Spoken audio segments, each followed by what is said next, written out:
Mr. Gregsbury stared at him for a long time, as if to make certain before he asked any further questions that there were no objections to his outward appearance. 'You want to be my secretary, do you?' he said at length. 'I wish to be employed in that capacity, sir,' replied Nicholas. 'Well,' said Mr. Gregsbury, 'now what can you do?' 'I suppose,' replied Nicholas, smiling, 'that I can do what usually falls to the lot of other secretaries.' 'What's that?' inquired Mr. Gregsbury. 'What is it?' replied Nicholas. 'Ah! What is it?' retorted the member, looking shrewdly at him, with his head on one side.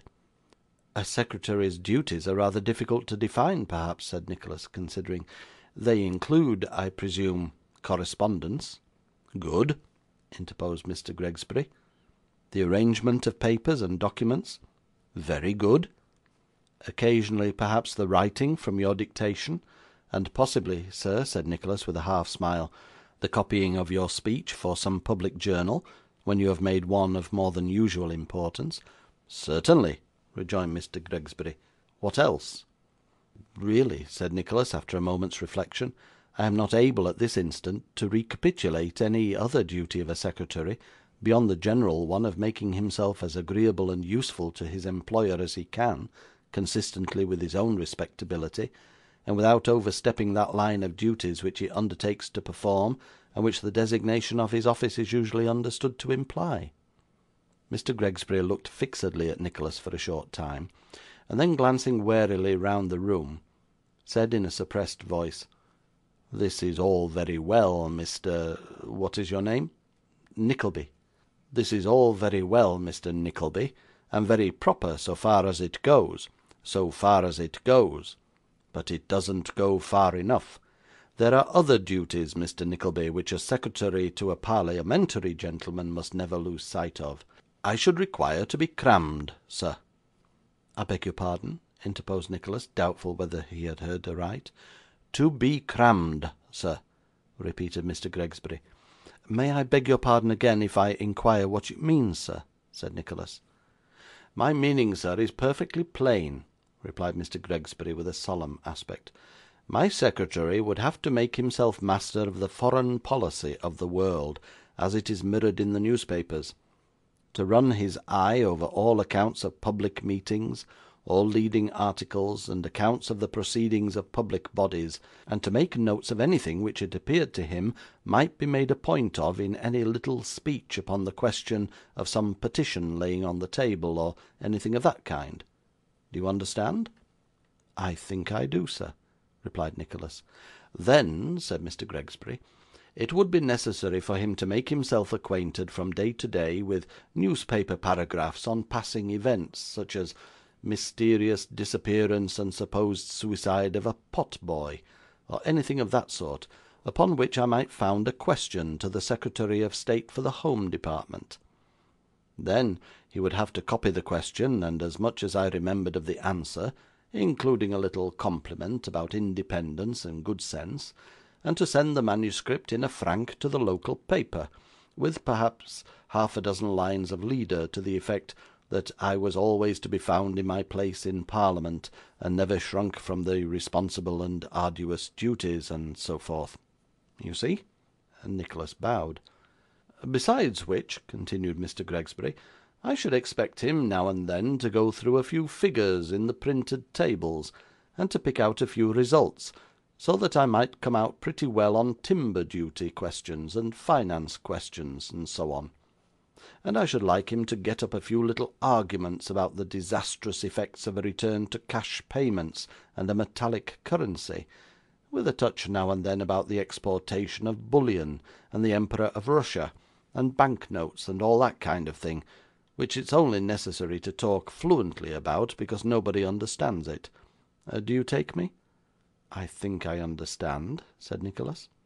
'With regard to such questions as are not political,' continued Mr. Gregsbury, warming, 'and which one can't be expected to care a curse about, beyond the natural care of not allowing inferior people to be as well off as ourselves, else where are our privileges, I should wish my secretary to get together a few little flourishing speeches of a patriotic cast. For instance, If any preposterous bill were brought forward for giving poor grubbing devils of authors a right to their own property, I should like to say that I for one would never consent to opposing an insurmountable bar to the diffusion of literature among the people. You understand? That the creations of the pocket, being man's, might belong to one man or one family, but that the creations of the brain, being God's, ought, as a matter of course, to belong to the people at large; and if I was pleasantly disposed, I should like to make a joke about posterity, and say that those who wrote for posterity should be content to be rewarded by the approbation of posterity. It might take with the house, and could never do me any harm, because posterity can't be expected to know anything about me or my jokes either. Do you see?' 'I see that, sir,' replied Nicholas. 'You must always bear in mind, in such cases as this, where our interests are not affected,' said Mr. Gregsbury, 'to put it very strong about the people, because it comes out very well at election time, and you could be as funny as you liked about the authors, because I believe the greater part of them live in lodgings and are not voters. This is a hasty outline of the chief things you'd have to do, except waiting in the lobby every night in case I forgot anything, and should want fresh cramming, and now and then, during great debates, sitting in the front row of the gallery, and saying to the people about, "You see that gentleman with his hand to his face, and his arm twisted round the pillar? That's Mr. Gregsbury, the celebrated Mr. Gregsbury," with any other little eulogium that might strike you at the moment. "And for salary," said Mr. Gregsbury, winding up with great rapidity, for he was out of breath, "and for salary, I don't mind saying at once in round numbers, to prevent any dissatisfaction, though it's more than I've been accustomed to give, 15 shillings a week, and find yourself. There!"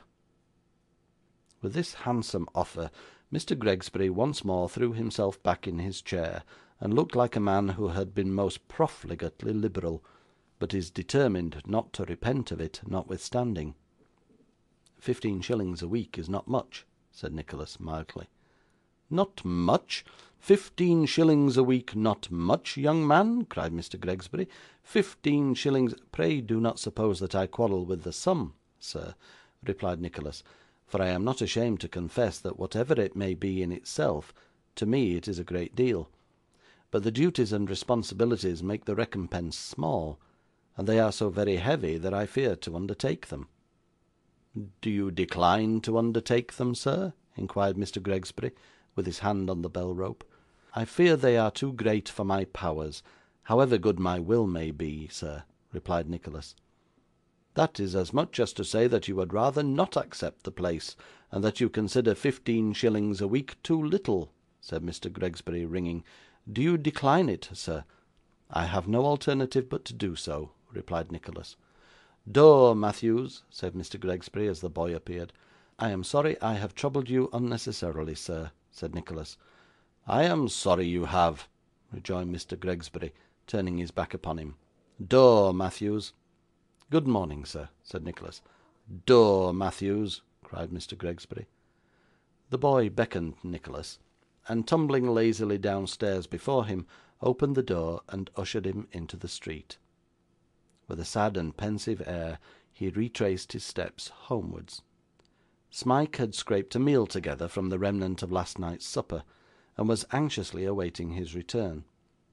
The occurrences of the morning had not improved Nicholas's appetite, and by him the dinner remained untasted. He was sitting in a thoughtful attitude, with the plate which the poor fellow had assiduously filled with the choicest morsels untouched by his side, when Newman Noggs looked into the room. 'Come back?' asked Newman. 'Yes,' replied Nicholas, 'tired to death, and what's worse, might have remained at home for all the good I've done.' 'Couldn't expect to do much in one morning,' said Newman. 'Maybe so, but I am sanguine, and did expect,' said Nicholas, 'and am proportionately disappointed.' Saying which, he gave Newman an account of his proceedings.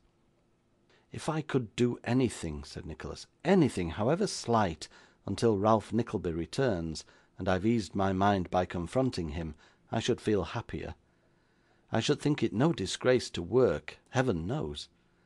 lying indolently here, like a half tamed sullen beast.